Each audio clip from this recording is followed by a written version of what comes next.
할렐루야. 오늘이 며칠입니까? 오늘이 2월 23일 주일입니다. 우리 교회는 1972년 2월 22일에 조유성 목사님과 오늘 또 기도하신 우리 한주섭 장로님과 몇몇 창립 멤버들이 문화 2동 463-8번지를 예배 장소로 빌려서 창립 예배를 드렸습니다. 제가 찾아보니까 여기 바로 뒤에 골목이더라고요. 어제가 우리 교회 창립 53주년이 되는 날이었습니다. 지난 53년간 우리 교회를 보호 인도하신 하나님께 영광을 돌리고 53년 전 개척할 때 수고하신 분들의 헌신과 수고를 하나님이 갚아주시기를 바랍니다. 또 하나님께서 개척하셨던 이분들과 또 이분들의 자녀 손들에게 하늘의 복과 이 땅의 기름진 복을 내려주시기를 소원합니다. 첫 번째, 오늘 본문에서 하나님은 복을 주시는 신이심을 알 수 있습니다. 하나님은 복을 내리시는 하나님이십니다. 오늘 본문은 이삭이 100배의 축복을 받은 아주 기분 좋은 이야기로 시작됩니다. 본문 12절과 13절입니다. 이삭이 그 땅에서 농사하여 그 해에 100배나 얻었고 여호와께서 복을 주심으로 그 사람이 창대하고 왕성하여 마침내 거부가 되었다는 이야기입니다. 올해 여러분들도 이삭이 받았던 이 100배의 축복을 받아 누리시기를 축원합니다. 하나님의 복은 째째하게 1 더하기 1 해서 2 정도가 아니라 보통 기본이, 하나님의 복은 기본이 30배, 60배, 100배로 내려주십니다. 바로 이 100배 복의 원조가 이삭입니다. 오늘 본문에. 그러나 이 100배의 축복은 거슬러 올라가면 이삭의 아버지 아브라함이 받은 복입니다. 하나님은 아브라함에게 100세 달랑 이삭 하나를 주시면서 내 자손이 하늘의 별과 바다의 모래알같이 많게 하리라고 약속하였습니다. 그 축복이 언제 이루어졌습니까? 아브라함의 손자 야곱, 이 아브라함의 손자 야곱이 70인의 식솔들과 함께 기근이라서, 이때도 기근이라서 애굽에 내려가서 430년 동안 살면서 장정만 자그만치 60만 명, 어린아이와 여자들 그리고 노인을 합치면 좋기 250만 명이 넘는 그런 큰 복을 받았습니다. 엄청난 복입니다. 그런데 모세는 이 복에다가 죽기 전에 모압 평지에서 이스라엘에게 1000배의 복을 또 내립니다. 신명기 1장 11절입니다. 너희 조상의 하나님 여호와께서 너희를 현재 지금 1000배 받았는데 거기에다가 또 1000배나 많게 하시며 너희에게 허락하신 것과 같이 너희에게 복 주시기를 원하노라 했습니다. 이게 이스라엘이 받은 복입니다. 그런데 사실 이 1000배의 복은 하나님이 아담과 하와에게 주신 생육하고 번성하라는 복과 비교하면 지푸라기와 같은 복입니다. 창세기 1장 28절 말씀 보니까 하나님이 그들에게 복을 주시며 하나님이 그들에게 이르시되 생육하고 번성하여 땅에 충만하라, 땅을 정복하라, 바다의 물고기와 하늘의 새와 땅에 움직이는 모든 생물을 다스리라 하시니라 했어요.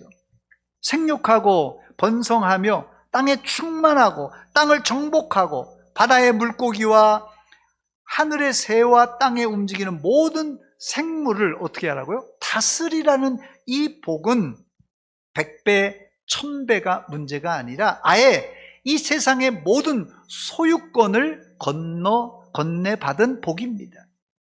여기에 덧붙여 하나님은 우리에게 복을 즐겨주시는 신으로 말씀하십니다. 신명기 6장 24절로 26절입니다. 여호와는 내게 복을 주시고 너를 지키시기를 원하며 여호와는 그의 얼굴을 내게 비추사 은혜 베푸시기를 원하며 여호와는 그 얼굴을 내게로 향하여 드사 평강 주시기를 원하노라. 할렐루야. 이렇게 말하면 어떤 분은 목사님 그거 기복주의 아닙니까? 이렇게 질문하실 분이 있을지 모르겠는데 여러분, 아버지가 자식에게 복을 주는 것은 기복이 아니라 줘도 아깝지 않는 부모의 사랑입니다. 그렇다면 뭐가 기복주의입니까? 기복주의란 복을 비는 것을 가장 중요하게 여기는 사고방식이 기복주의예요. 이걸 좀 더 사실적으로 표현하면 하나님보다 복을 더 좋아하는 사람을 기복주의자라고 합니다.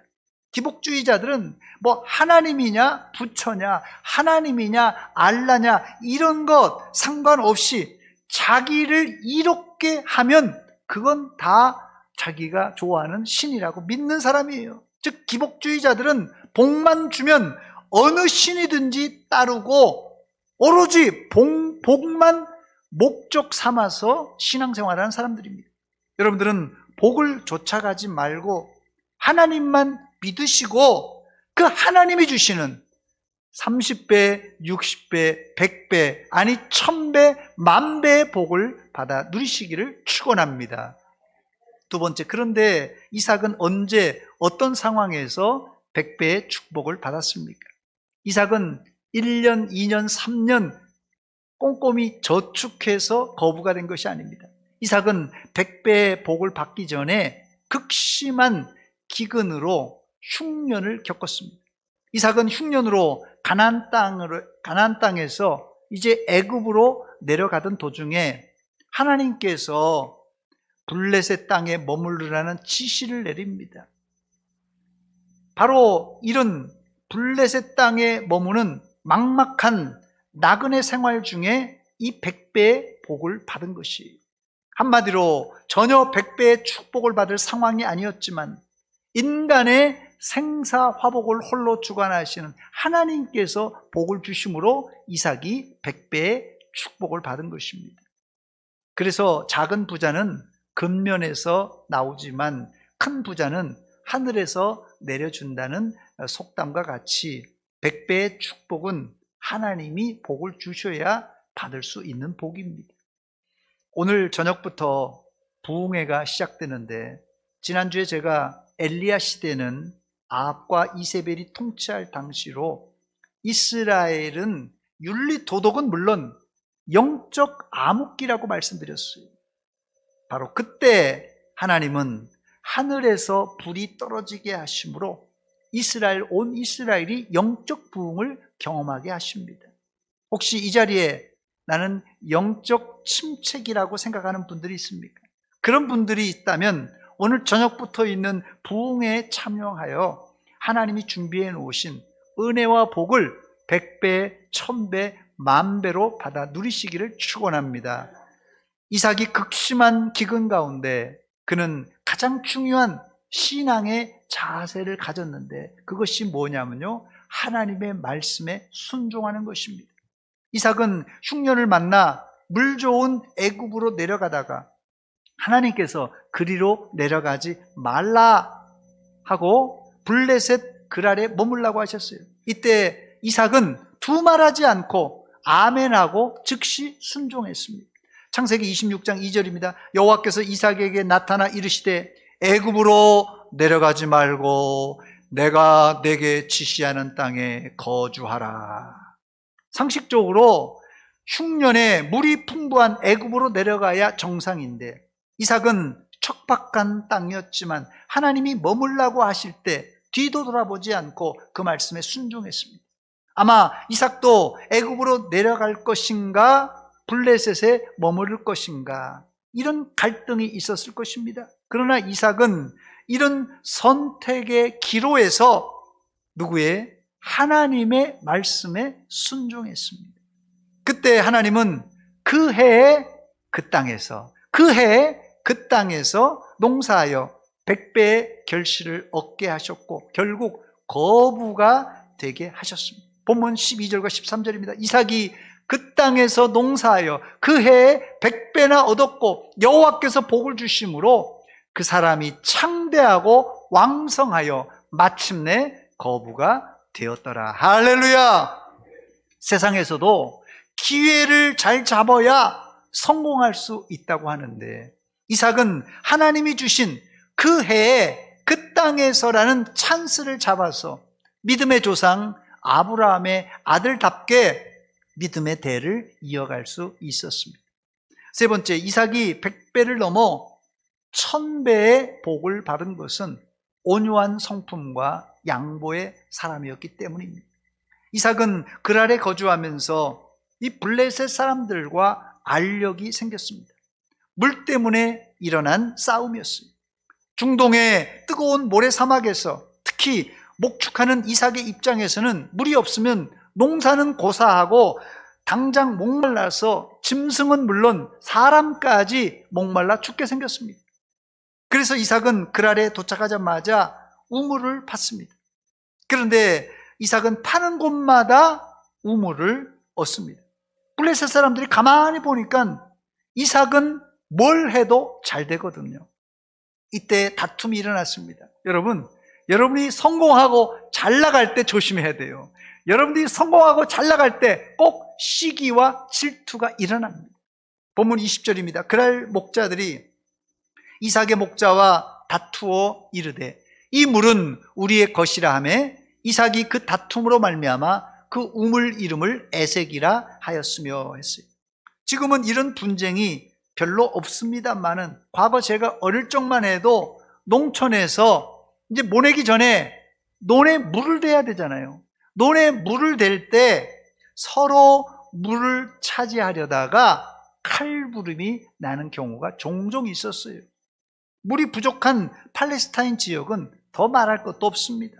그런데 그랄 목자들은 이삭이 애써 판 우물을 빼앗아 버렸어요. 이럴 때 여러분 같으면 어떻게 하겠습니까? 여러분, 이게 밭에 이 논에 물을 대야 되는데 물꼬를 갖다가 막았든지 물꼬를 다른 데로 트면요, 이게 뭐 낯들고 찾아갑니다. 이 살인 사건이에요. 이게 이 사막에 척박한 땅에 겨우 우물을 파서 물을 얻었는데 그 우물을 메워버리고 그걸 빼앗아 버린다? 이거 칼부림 나는 이런 장면입니다. 그런데 이럴 때 이삭은 마음이 상했겠죠. 열심히 판 우물을 빼앗겼으니까 마음이 상했죠. 그렇지만 싸우지 않고 에색을 양보하고 다른 우물을 팝니다. 그 우물이 신나라는 우물입니다. 본문 21절입니다. 또 다른 우물을 팠더니 그들이 또 다툼으로 그 이름을 신나라 하였으며, 그런데 또 신나도 블레셋 이 목자들이 자기 것이라고 억지를 부리며 빼앗는 것이에요. 그런데 이때는 다툼이 아주 심각했던 모양입니다. 그래서 이 우물의 이름은 대적함이라는 이름의 신나가 됩니다. 그런데도 이삭은 싸우지 않고 이 신나도 양보합니다. 그리고 이삭은 다시 우물을 파는데 르호봇이라는 우물을 얻게 됩니다. 본문 22절입니다. 이삭이 거기서 옮겨 다른 우물을 팠더니 그들이 다투지 아니하였으므로 그 이름을 르호봇이라 하여 이르되 이제는 여호와께서 우리를 위하여 넓게 하셨으니 이 땅에서 우리가 번성하리로다 하였더라. 다행히 르호봇은 블레셋 사람들이 시비를 걸지 않았습니다. 벼룩도 낯짝이 있다는 말이 있는데, 벼룩도 낯짝이 있다고 참고 인내하고 또 참고 양보하면 원수도 대적자들도 감동하여 손드는 법입니다. 물론 이게 힘들죠. 양보하고 뺏기는 걸 양보하고 참는 게 얼마나 힘듭니까? 그러나 이것이 그리스도인들이 취해야 될 태도입니다. 한 번 참고 두 번 양보하고 또 참고 양보하면 어떤 싸움도 막을 수 있어요. 여러분들이 저놈이 저 자꾸 싸움을 걸어와서 싸웁니다. 그건 다른 사람 핑계 댈 거 없습니다. 내가 참으면, 내가 양보하면 그 싸움은 끝나는 거예요. 그런데 저놈이 걸어왔다고 하는 것은 거기에 올무에 빠지는 것입니다. 여러분, 저를 한번 따라서 하기 바랍니다. 한 번 참고 두 번 양보하고 세 번 참고 양보하자. 한 번 참고 두 번 참고 세 번 참고 양보하고 또 참으면 절대 싸우는 일이 없습니다. 절대 싸우는 일이 없어요. 싸우고 또 저 사람이 그랬다고 여러분 그 핑계 댈 거 없습니다.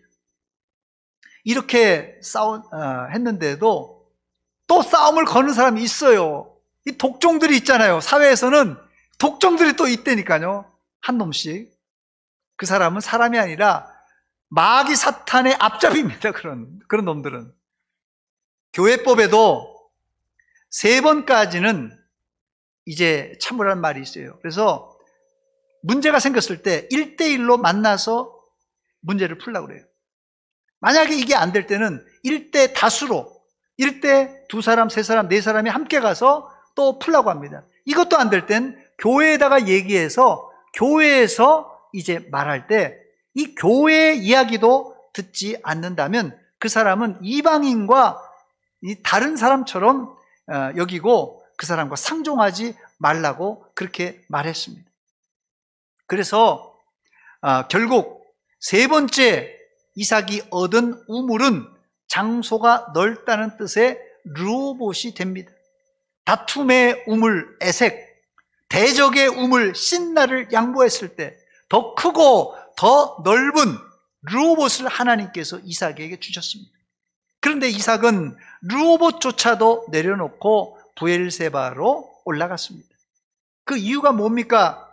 그 이유는 바로 브엘세바가 아버지 아브라함에게 약속했던 약속의 땅이기 때문에 그렇습니다. 이 브엘세바가 약속의 땅의 가장 끝자락에 있어요. 이삭이 다 버리고 르호봇조차도 버리고 그 땅에서 브엘세바로 올라간 그날 밤에 하나님께서 이삭에게 나타나십니다. 창세기 26장 23절과 24절입니다. 이삭이 거기서부터 이 르호봇도 내팽개치고 어디로요? 브엘세바로 올라갔더니 24절입니다. 바로 그 밤에 여호와께서 그에게 나타나 이르시되 나는 내 하나님 아버지 아브라함의 하나님이니 두려워하지 말라. 내 종 아브라함을 위하여 내가 너와 함께 있어 내게 복을 주어 내 자손이 번성하게 하리라 하신지라. 할렐루야. 거기서 또 이삭의 종들이 우물을 팠는데 그 우물이 유명한 브엘세바라는 우물입니다. 창세기 26장 32절 33절입니다. 그날에 이삭의 종들이 자기들이 판 우물에 대하여 이삭에게 와서 알리어 이르되 우리가 물을 얻었나이다 하매 그가 그 이름을 세바라 한지라. 그러므로 그 성읍 이름이 오늘까지 브엘세바더라 했습니다. 히브리어 이 브엘세바는 이 브엘이라는 단어는 우물이란 뜻입니다. 또 세바라는 단어는 맹세 혹은 일곱입니다. 이 뜻이 전혀 다른데 왜 이렇게 되느냐? 우리나라 단어도 이런 거 있지 않습니까? 요 사람 배와 먹는 배, 타는 배가 있잖아요. 똑같은 발음은 똑같은데 세바 똑같은 발음인데 어떤 거는 맹세로 쓰이고 어떨 때는 일곱이라는 숫자로 쓰인다는 것이에요. 그래서 이게 부엘하고 세바가 합쳐져서 맹세의 우물, 일곱 우물이란 뜻으로 쓰이게 됩니다. 앞서 팠던 에색, 신나, 르호봇과는 비교할 수 없는 많은 수량의 이 우물이 바로 이 브엘세바라는 우물입니다. 네 번째, 우리가 좀 의문이 듭니다. 이삭은 어떻게 땅을 파는 족족 우물을 얻을 수 있었을까 하는 의문이 듭니다. 과학이 발달된 지금도 땅을 파서 물을 얻기는 50%의 확률도 안 된다고 합니다. 지금요, 과학적인 장비가 많아서요, 이게 뭐 초음파든지 뭐 음파를 또 전자파를 때려서 밑에 석유가 있는 건지 물이 있는 건지 광물이 있는지 이거 정확하게 지금 밝힐 수 있는 기술이 있습니다. 심지어 이런 과학기술이 발달됐는데도 이게 지하수를 뚫어서 성공할 확률이 50%도 안 된다는 거예요. 그런데 어떻게 이삭은 땅을 파는 족족 물을 얻었던 것입니까?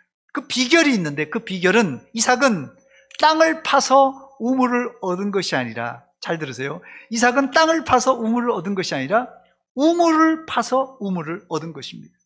이게 무슨 말인가 할 텐데 오늘 본문을 잘 읽어보면 블레셋 사람들이 우물을 메웠다는 말이 2번이나 나옵니다.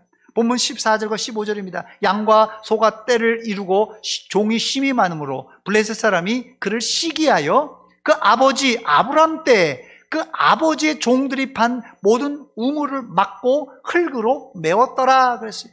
또 본문 18절에 보니까 그 아버지 아브람 때 팠던 우물들을 다시 팠으니 이는 아브람이 죽은 후에 블레셋 사람이 그 우물들을 메웠음이라. 여기 보면 블레셋 사람들은 이삭의 아버지 아브라함도 기근이 들어서 블레셋에 잠깐 가서 산 적이 있습니다. 그때 우물을 판 그 우물들을 다 메워버렸습니다. 그러면 이삭은 어떻게 아버지 때 판 우물을 정확하게 파서 물을 얻을 수 있었던 것입니까?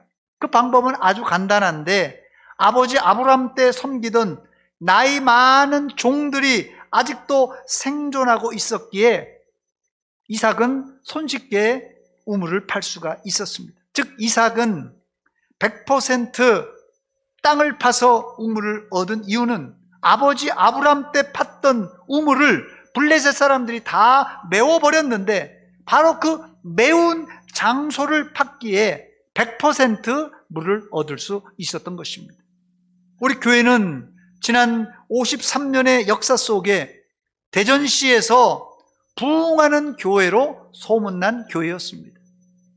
여기 증인들이 많이 앉아 계시기 때문에 제가 거짓말할 수 없습니다. 우리 교회는 53년의 역사 속에서 대전시에서 이래봬도 대전 소문교회는 부흥하는 교회라는 칭찬과 인정을 받은 교회입니다.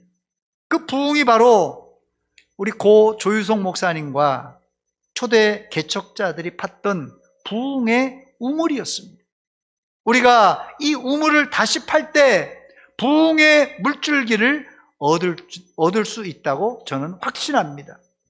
과거 고 조유성 목사님과 믿음의 선배들이 개척하면서 처음엔 예배드릴 장소가 없어서 이 집 저 집 전전긍긍하다가 기아자동차 차고인 바로 이곳에서 당시 돈 한 푼 없었지만 믿음으로 160만 원에 이 땅을 계약했다고 합니다.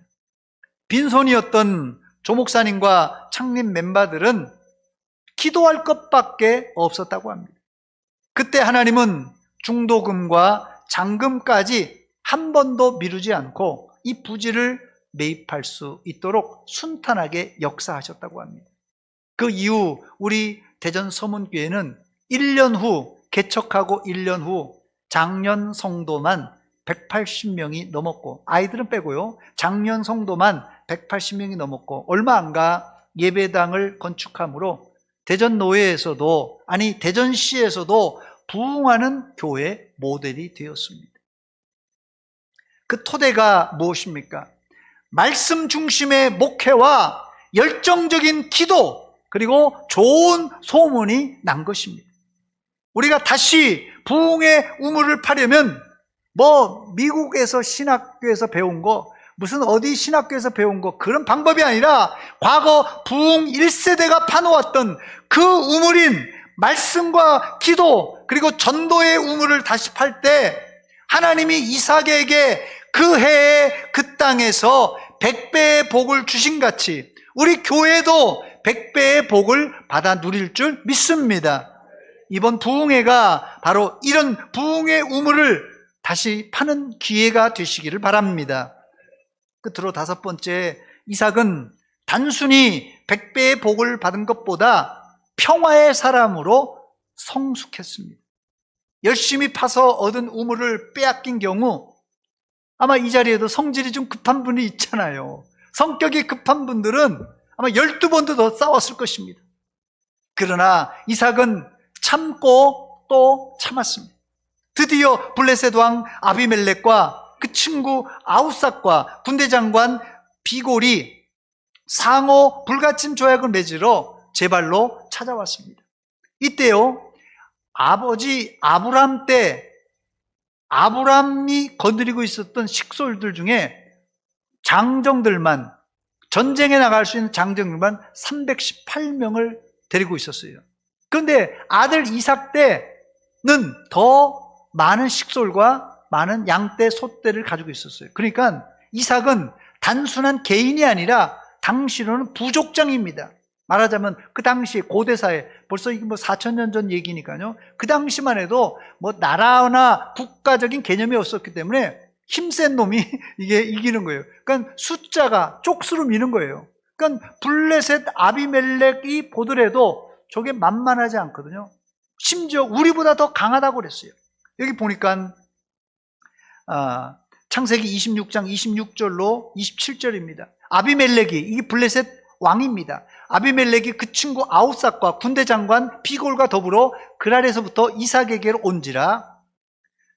이삭이 그들에게 이르되, 오니까 이 세 사람한테 뭐라 그러냐면, 이삭이 뭐라 그러냐면, 너희가 나를 미워하여 나에게 너희를 떠나게 하였거늘 어찌하여 내게 왔느냐? 너 왜 왔냐? 이거예요. 그랬더니 아비멜렉이 이렇게 대답합니다. 창세기 26장 28절입니다. 그들이 이르되, 이 아비멜렉과 이 세 사람이 뭐라 그러냐면, 여호와께서 너와 함께 계심을 우리가 분명히 똑똑히 보았으므로 우리의 사이, 곧 우리와 너 사이에 맹세하여 너와 계약을 맺으리라 말하였노라 그랬어요. 그러니까 이삭의 이 무리들이요, 블레셋 왕과 이 대결에도 비까비까 할 수 있는 그 능가하는 군사력과 재력과 양떼 소떼가 가지고 있었다는 뜻입니다. 이삭이 양보하고 양보했는데도 계속 잘 되고 형통하니까 이들은 이삭의 행동을 통하여, 이삭의 말을 통하여 여호와께서 너와 함께 계심을 우리가 분명히 똑똑히 보았다고 증언하고 있습니다. 이삭은 우물을 빼앗겼을 때 아마 이삭도 억울해서 밤잠을 설쳤을 것이에요. 이 생명 같은 우물을 팠는데 그걸 빼앗겨? 아마 분해서 잠 못 자는 사람이 있을 거예요. 그러나 그는 참고 인내하고 양보함을 통하여 하나님이 계심을 블레셋 이방 사람들에게 알리는 기회가 되었다는 것이에요. 이삭은 조용하지만 아주 멋진 삶을 산 것입니다. 이래야 전도가 되는 거예요, 여러분들. 전도가 예수 믿으라고만 해서 되는 것이 아니라 이런 멋진 삶을 살 때 예수 안 믿는 사람들이 당최 당신들은 어떤 사람들이길래 이렇게 양보하고 용서하고 이렇게 사랑합니까? 찾아오게 되는 거예요, 이게. 이삭과 블레셋과는 우물 때문에 전쟁을 벌일 뻔했습니다. 그러나 이들은 상호 불가침 조약을 맺음으로 모든 것이 평화적으로 끝났어요. 이삭은 처음엔 블레셋 사람에게 우물을 빼앗기는 자가 약자 아니에요? 이 사회에서 약육강식이기 때문에 빼앗기는 자는 약자입니다. 그러나 약자처럼 보였지만 결국은 승리자가 되었습니다. 이게 바로 멋진 그리스도인의 삶입니다. 말씀을 맺습니다. 오늘 우리는 부흥회를 앞두고 부흥의 물을 깃기 위해 다시 믿음의 선진들이 팠던 말씀과 기도 그리고 전도의 우물을 다시 파야 됩니다. 더 나아가 이런 복은 아무나에게 주시는 복이 아니라 순종의 사람, 양보의 사람, 평화의 사람이 받을 수 있는 복입니다. 여러분들도 이번 부흥회 때 영적인 기근인 상태라면 이것이 오히려 하나님이 준비해 놓으신 100배, 1000배, 10,000배의 복을 받을 수 있는 기회라고 생각하시고 열심히 기도하여 받으시기를 축원합니다. 한 가지 놀라운 사실은 이삭은 에색, 신나, 르호봇이라는 우물을 양보했을 때 나중엔 이 부엘세바라는 우물을 얻었는데 양보하고 나니까 양보가 아니었죠. 빼앗긴 거였죠. 양보가 아니라 빼앗기고 다시 양보하니까 다시 우물을 팔 때 우물의 이 수량이 점점점 증가하고 증가했습니다. 세상 산술로는 우물을 빼앗기면 재산상 위축이나 감소가 일어나야 되는데 뺏기고 양보하니까 하나님이 더 크고 좋은 것으로 채워주셨습니다. 여러분들도 이런 100배, 1000배, 10,000배 이 복을 받아서 여러분의 육신적으로 뿐만 아니라 영적인 거부가 되시기를 주의 이름으로 축원합니다. 기도하겠습니다.